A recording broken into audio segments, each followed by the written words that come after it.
It's late summer, 1997. A family from Warren, Rhode Island, decides to take advantage of the remaining warm weather with a quiet stroll along the shores of Hog Island. It's a small, sparsely populated slice of land sitting right in the middle of Narragansett Bay. Peaceful, isolated. The kind of place you go to escape the noise of the mainland. As they walk the tide line, the mother notices something resting in the wet sand. It's a shoe. Specifically, a size 10.5 Thornton Bay hiking boot. Finding debris washed upon the beach isn't unusual, but as she gets closer, the shape of it feels wrong. The boot isn't empty. Tucked inside the thick leather is a gray wool sock, and protruding from that sock is a severed human foot. The family freezes. The idyllic summer afternoon shatters. And just moments later, the nightmare deepens when one of the children playing in the nearby sand uncovers something else, a human shin bone. When investigators finally arrive and DNA tests are rushed to the lab, the results confirm what a family's been dreading for 6 agonizing months. The remains belong to 18-year-old college freshman Bryan Nisenfeld.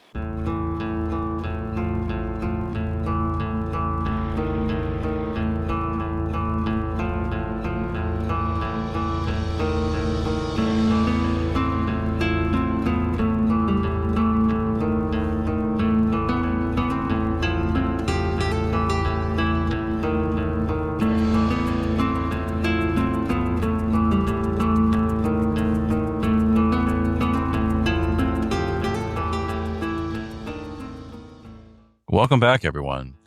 I'm your host, Matt.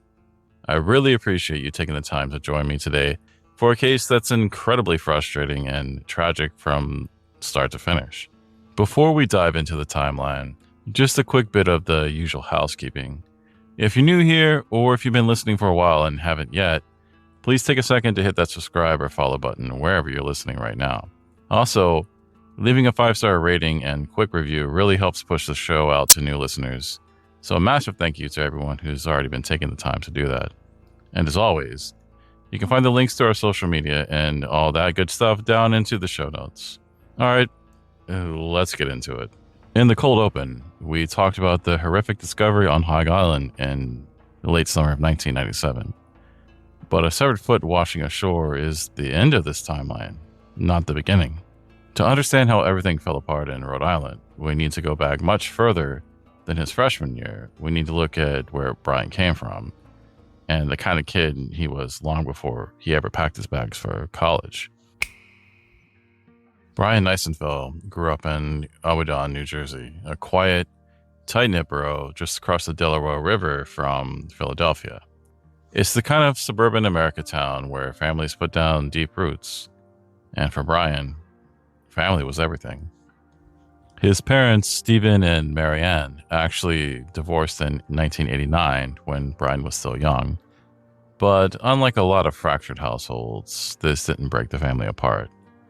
Bryan remained incredibly close with both of his parents, as well as his younger brother and half-sister. The Nisenfelds were the kind of family where everyone stayed connected, checked in on each other, and they knew what was going on in each other's lives. This becomes a massive detail later on when authorities try to float the theory that Bryan just decided to walk away from his life. Growing up, Bryan wasn't exactly the loudest kid in the room. His mother, Marianne, would later describe him as a homebody. He wasn't a loner by any means, but he was the type of person who preferred a small, close circle of loyal friends over a massive crowd of superficial acquaintances.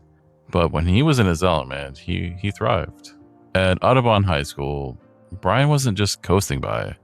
He was a dedicated honor student. He spent his afternoons playing for the high school tennis team, and he channeled his natural creativity into writing for the school magazine. And that creativity was the core of who Bryan was. He had a quiet, thoughtful energy, spending hours in his room listening to Beck and Nirvana. He was a very talented artist, known for drawing intricate cartoons and eventually painting large-scale murals. People who knew him noted that his attention to detail was absolutely amazing. He was a bright, sensitive, artistic kid who loved his family and loved his hometown. By the time his senior year rolled around, Bryan's hard work had paid off. His academic record earned him scholarship offers from multiple universities, including Syracuse University in New York and Roger Williams University in Bristol, Rhode Island.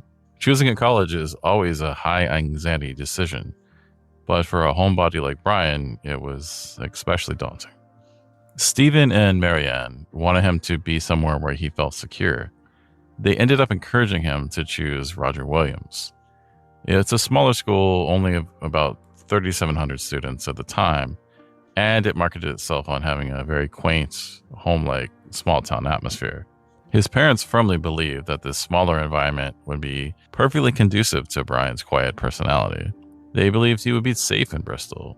So he packed up his art supplies, his guitar, and his heavy winter boots, and he headed north, intending to study architecture. But what was supposed to be a safe, quiet campus was about to become the epicenter of a nightmare his family's still fighting to wake up from today. Fall of 1996. Bryan arrives at Roger Williams University. On paper, the campus looks like a postcard. It sits right on the edge of Mount Hope Bay, offering sweeping views of the water. But there's a stark difference between a beautiful campus and a welcoming one. For a deeply rooted homebody like Bryan, the transition is jarring. The distance between Bristol, Rhode Island, and Audubon, New Jersey is about 250 miles, a 4.5-hour drive. But to an 18-year-old kid struggling to find his footing, it might as well have been a different planet. So he moves into the dorms. They are a townhouse-style housing complex on the campus. He tries to settle into a rhythm of college life, diving into his architecture classes, sketching, and playing his guitar. But as the leaves change and the bitter New England winter begins to set in, a dark cloud starts forming over Bryan's freshman experience. He was having trouble finding his people. That small, loyal circle of friends he thrived on back in high school, they just weren't materializing in Bristol. But loneliness wasn't the worst of it. The real issue is the thing that turned his isolation into actual fear was a deteriorating relationship with another student. Bryan had briefly become close with his roommate, but the dynamic quickly soured. We don't know exactly what sparked the fracture, but we know the fallout was severe. The former roommate began a campaign of harassment against Bryan. It started with friction and escalated into threatening phone calls. For a quiet, sensitive kid who hated conflict, this was paralyzing. He felt terrified. He felt targeted. So Bryan did exactly what he was supposed to.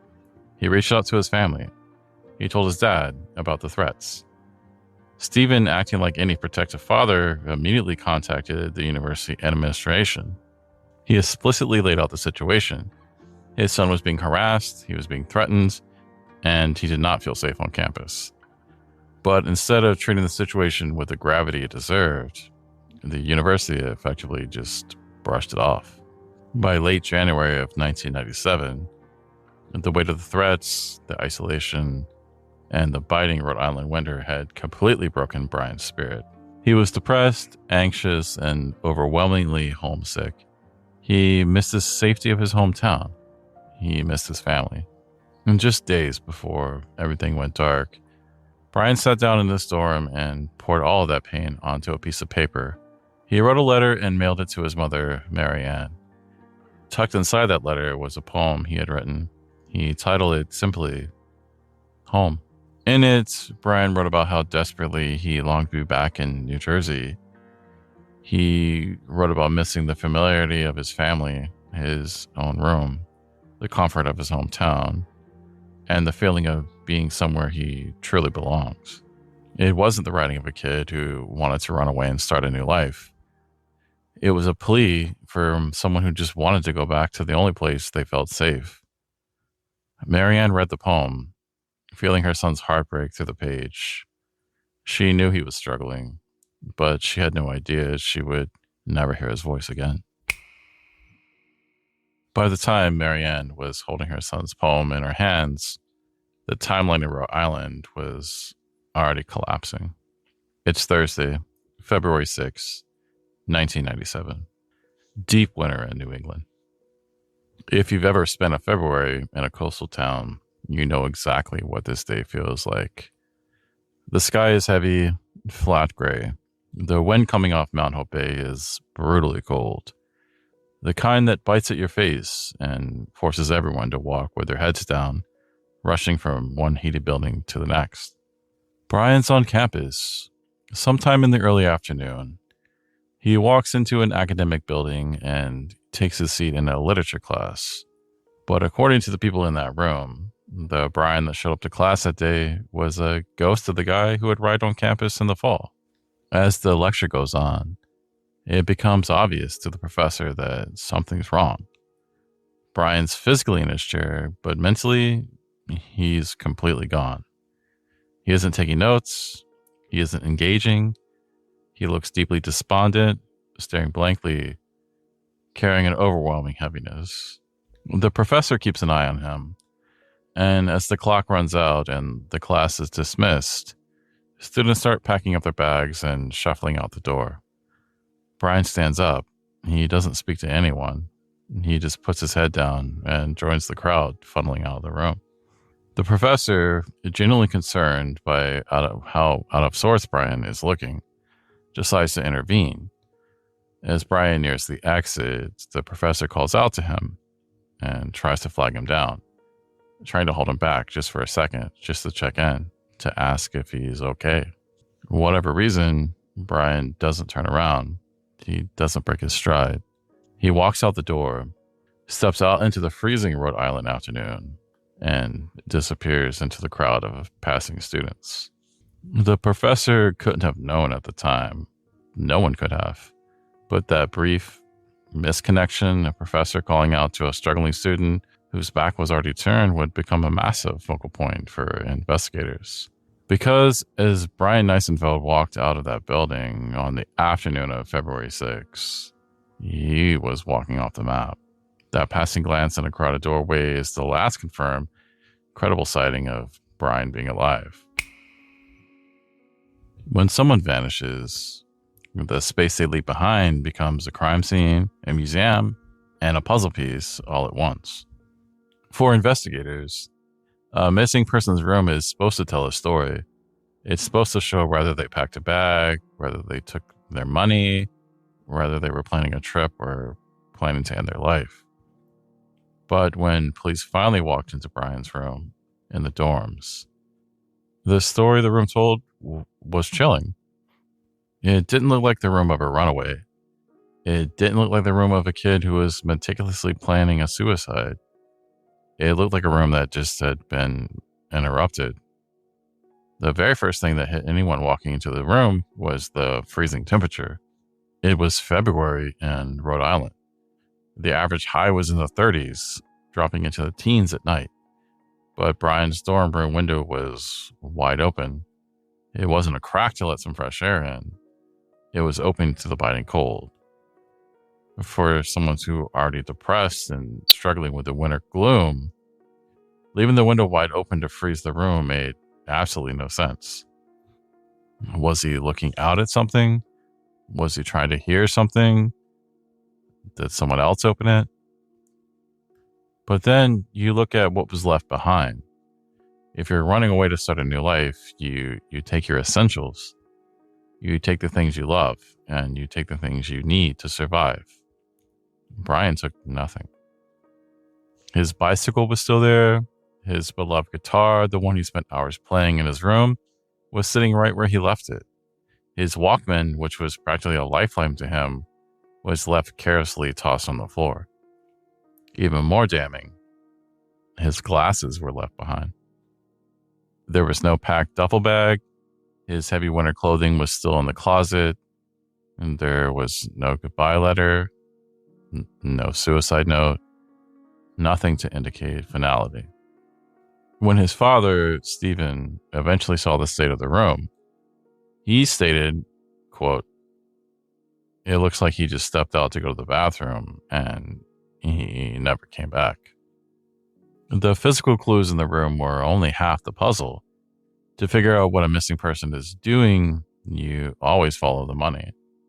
If Bristol police wanted to push the theory that Bryan Nisenfeld had buckled under the pressure of college, walked off campus, and started a new life, the financial records completely destroyed that narrative. Investigators pulled his bank activity. Just a few days before he disappeared, Bryan went to an ATM. He didn't drain his account. He didn't pull out hundreds of dollars to buy a bus ticket or secure a new place to stay. He withdrew exactly $10. He left $220 sitting in his account. In 1997, $220 wasn't a fortune, but for an 18-year-old college kid, it was significant. If you're running away, you take your money. You don't just take a single $10 bill and leave your glasses on the desk. Every single piece of physical evidence and financial evidence pointed to one conclusion. Bryan didn't leave voluntarily, and if he did step out of that room on his own, he fully intended to come right back. And the most infuriating part of the entire tragedy was about to unfold. Because while Bryan's belongings sat untouched in a freezing dorm room, the people in charge of keeping him safe did absolutely nothing. In the world of missing persons, there's a golden rule that every single investigator operates by. In their first 48 hours, they're everything. In those first 2 days, memories are fresh. Physical evidence hasn't been washed away by the weather. Footprints are still in the snow. Scents are strong enough for search dogs to track. And security camera footage hasn't been taped over. If you're going to find someone alive or figure out who took them, the clock starts ticking the exact second they vanish.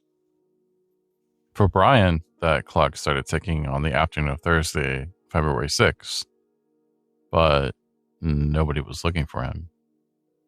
Back at the dorms, Bryan's friends quickly realize something is wrong. Thursday night comes and goes, and Bryan's bed is still empty. Friday rolls around, the weekend passes. His glasses are still sitting on the desk. His wallet and his winter gear are still there. These are college freshmen. They aren't detectives, but they know enough to realize that their friend hasn't just gone off to a party or gone home for the weekend. So they do exactly what you're supposed to in that situation. They go to authorities, but they don't call 911. They go to the university administration. They officially report Bryan missing to the Roger Williams staff. They pass the baton to the adults in the room, fully expecting that the school will immediately sound the alarm, call the Bristol Police Department, and contact Bryan's family in New Jersey. Instead, the university does the unthinkable. They do nothing. They sit on the information. The university had a student whose friends were explicitly saying he's missing. They had a dorm room that looked like it had been abandoned mid-sentence. They had prior reports from Bryan's own father warning them that Bryan was receiving threatening phone calls and feared for his safety on campus. With all those red flags waving right in their faces, the administration of Roger Williams University still waited. And they didn't call the local police. They didn't lock down the campus. And most unforgivably, they didn't pick up the phone to call Stephen and Bryan Nisenfeld. 1 day goes by, then 2, then 3. While Bryan's parents are back in Abaddon going about their lives, assuming their son is safe in his dorm room, the critical first 48 hours of the investigation burn away. The trail goes from hot to cold to absolute ice. The weekend passes, Monday passes, Tuesday passes. It isn't until Wednesday, 6 full days after Bryan was last seen walking out of his literature class, that the university finally decides to act. Imagine being Stephen or Marianne. The phone rings. It's an official from Roger Williams on the line. They tell you that your son's missing. So your heart drops into your stomach. You ask the next natural question. When did you last see him? When did he disappear? And the voice on the other end of the line has to tell you, almost a week ago? 6 days? In a missing persons investigation, a 6-day head start is an eternity. The Bristol Police Department is finally notified, and Captain Joseph De Silva is put in charge of the investigation. But before the police have even printed a missing flyer, before they've even knocked on a single dorm room door to ask a question, the investigation's already bleeding out. The university delay didn't just hamper the search, it crippled it. And it set the stage for a police investigation that was about to make a series of fatal mistakes on its own. When the Bristol Police Department finally pulls up to the dorms on February 12th, the investigation is already on life support. Captain Joseph De Silva takes the lead. He walks into Bryan's freezing room and looks at the glasses on the desk, the guitar, the carelessly tossed Walkman, and the open window. And he looks at the financial report showing he only took out $10. Any homicide detective will tell you that the absence of a struggle doesn't mean the absence of a crime. But to De Silva and the Bristol investigators, they don't see a crime scene. And they look at the footprint of a deeply depressed, homesick 18-year-old, and they choose the path of least resistance. They officially classify it as a missing person, but informally, they treat it like a runaway. The police theory is simple. Bryan was stressed. He was unhappy. He cracked under the pressure of college life, so he walked off campus on his own and just wanted to drop off the grid for a while. It's a convenient theory because it requires very little immediate aggressive action. If he's a runaway, he'll turn up when he gets hungry or runs out of money. But this theory completely ignores the glaring reality of the situation. Bryan left his glasses. He left his heavy winter coat in the middle of February, and he'd only taken $10. But even if the police wanted to do a massive, aggressive sweep of the campus, the university's 6-day delay had completely stripped them of their best tools. Think about the logistics. You can't bring in tracking dogs. It's been nearly a week of freezing New England winds off Mount Hope Bay. Whatever scent Bryan left on the pavement, it's already been erased. You can't get reliable eyewitness testimony. If you ask a college student what they saw yesterday, they might remember. But knocking on dorm doors and asking, hey, did you see this kid walking around 3 p.m. last Thursday? It's useless. To a busy student, last Thursday is ancient history. The members are blurred. The window for catching a suspect vehicle or strange person loitering near the dorms, it's totally gone. Meanwhile, Stephen and Marianne Nisenfeld arrive in Rhode Island, completely frantic. They know their son. They know how tightly tethered he was to his family. They know he was a homebody who called them constantly. The idea that Bryan would just walk away and let his mother suffer without picking up a phone was unthinkable to them. Stephen is sitting in on the police briefings, listening to investigators casually suggest his son just needed some time away, and Stephen's not having it. He realizes that police are looking at Bryan like a blank slate, ignoring the one massive red flag that he had tried to warn the university about weeks ago. Stephen forces the Bristol police to look at the shadows. He tells Captain De Silva, "My son didn't run away. My son was terrified." He lays out the timeline of the harassment. He tells them about the severe deterioration of her friendship, the escalating hostility, and the phone calls. He explicitly tells investigators that before Bryan vanished, there was a voice on the end of the line making violent threats against his son. And suddenly, the police can't just chalk this up to a stressed out kid taking a walk in the cold. Because Stephen hadn't just given them a motive, he gave them a name. And he gave them a prime suspect. To understand who the suspect was, we had to look back at Bryan's first semester at Roger Williams University. When Bryan arrived on campus in the fall of 1996, he wasn't living alone. He had a roommate.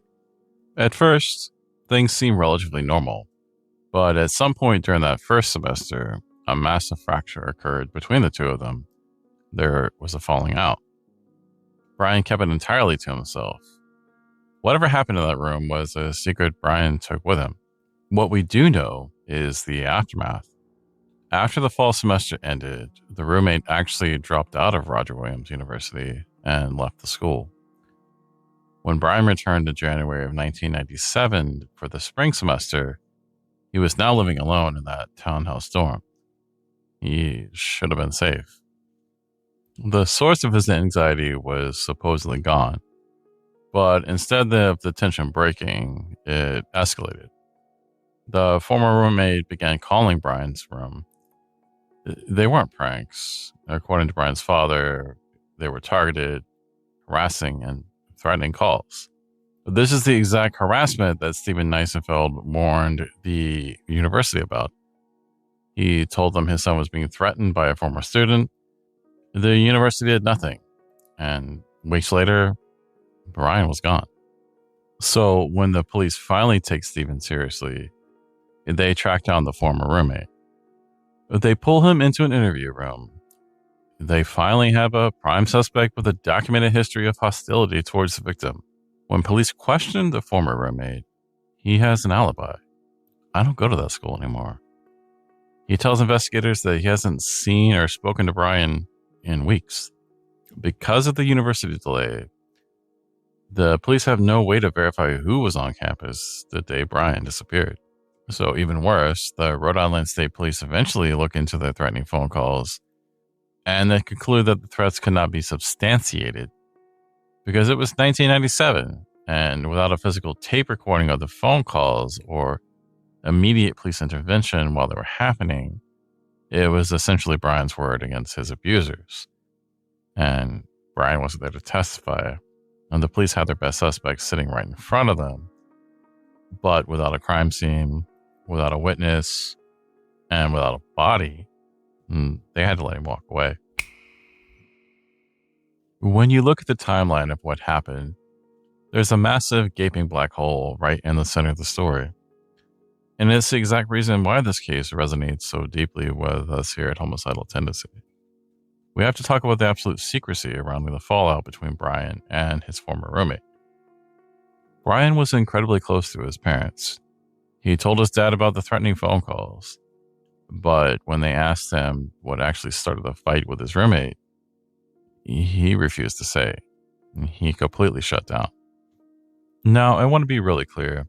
There's no official police record and no public statement from the family definitively stating how Bryan identified. We don't know for a fact that he was gay or queer, or this may have been a hate crime. But you can't look at the case without looking at the era it happened in. This is late 1996 and early 1997. We're deep in the Don't Ask, Don't Tell era, and we're a year before the horrific murder of Matthew Shepard. The culture of the men's dorms on college campuses at the time were heavily entrenched in a very specific, very rigid kind of toxic masculinity. If you're a quiet, gentle, artistic kid who painted murals and listened to alternative music, you didn't fit that traditional hyper-masculine mold, and you were a target. And when you look at two college freshmen sharing a room, it's entirely normal for them to get on each other's nerves. But to go from completely fine to completely radioactive overnight, to escalate to a point to where one student drops out, moves away, and starts calling with violent threats. This is not a fight over who took out the trash. And because Bryan refused to tell his own father what the fight was about, a major theory has emerged when looking back at the case. Were Bryan and his roommate involved in a romantic or physical relationship that ended badly? In 1997, the pressure to keep a queer relationship hidden on campus was suffocating. If they were involved and one of them wanted out, or if one of them was terrified of being outed, that shared secret became a ticking time bomb. A bitter romantic falling out would explain the intense shame and the absolute refusal to tell his parents, and how a quiet dorm dynamic suddenly twisted into a campaign of obsessive harassment. And then we get back to the fact that his father literally called the university and said, "My son is in danger." And the university brushed it off as boys being boys, a standard roommate squabble. They minimized the targeted harassment of a vulnerable student, completely failed to intervene, and left him to fend for himself against an abuser. So we have to ask the uncomfortable question: why? Did campus security and the administration brush off a father who explicitly called to say his son was being threatened? There's a powerful lingering theory that the administration ignored the harassment specifically because of the rumors surrounding the boys. If campus officials had caught wind that the dispute had homosexual overtones, whether it was a closeted romance gone wrong or homophobic bullying, there's very real chance they purposely turned a blind eye. In the late 90s, universities were notoriously terrified of scandals involving queer students. It was often easier for administration to write off these situations as deviant drama or something they just didn't want to touch, rather than stepping in to protect a vulnerable teenager. For 6 months, the Nisenfeld family lived in a very specific kind of purgatory. When someone you love vanishes, your brain plays a cruel trick on you. You know logically that silence is bad, but because there's no physical proof of death, there's a tiny, agonizing sliver of hope that keeps you awake at night. Maybe the police were right. Maybe he just needed a break. Maybe one day the phone will ring and it'll be Bryan on the other end. For 180 days, Stephen and Marianne held on to that sliver of hope. And then came the late summer of 1997, which brings us full circle back to the shores of Hog Island, right in the middle of Narragansett Bay, when that family out for a summer stroll stumbled upon the size 10.5 Thornton Bay hiking boot in the wet sand. When the police pulled back the thick leather to find the gray wool sock and the severed human foot inside, the sliver of hope the Nisenfelds had been clinging to was completely shattered. The DNA results confirmed it. It was Bryan. The discovery of Bryan's remains completely obliterated the police department's working theory. Captain Joseph Da Silva could no longer sit in a press conference and suggest that a 18-year-old kid was just out wandering there in the wild, taking a break from the stress of college life. Overnight, the tone of the entire investigation shifted. This was no longer a cold missing persons file. It was a death investigation. But here's the most devastating, agonizing part of the discovery. Finding a foot's not the same as finding the truth. When you hear the word severed foot, your mind immediately goes to the darkest possible place. You picture a violent dismemberment. You picture a killer trying to chop up a body to make it disappear. And that's a fair assumption. But when the medical examiner looked at Bryan's remains, they had to explain a grim forensic reality to the family. The detachment of Bryan's foot was likely not the work of a murderer. It was the work of the bay. There's a specific phenomenon that happens when a body is submerged in the ocean for a long period of time. As the body breaks down, the connective tissues and ligaments deteriorate. The ankle joint is notoriously weak. Bryan vanished in the dead of winter, and he was wearing thick, heavy hiking boots. Because of the thick rubber soles of the boots, they're incredibly buoyant. As Bryan's remains rested in the freezing waters of the Narragansett Bay, the joint eventually degraded to the point where it just gave away. The natural buoyancy of the boot acted like a flotation device. It essentially pulled the foot away from the rest of the skeleton and carried it up to the surface, where the currents eventually washed it onto Hog Island. Forensically, this explains why only the foot and shin bone were found, but it also presents a devastating problem for the investigation. Because the bay naturally detached the foot, the bone didn't show any tool marks. It didn't hold any clues about a struggle, a weapon, or a cause of death. Science could only explain how the bay tore Bryan apart, but it was completely blind as to who or what put him in the water in the first place. Without the rest of his body, science can't answer those questions, and the investigation hits a massive brick wall. The discovery on Hog Island didn't give the family closure. It gave them a horrifying reality check without a single answer. They were handed a box containing a boot, a foot, and a shin bone, and they were expected just to go home and bury it.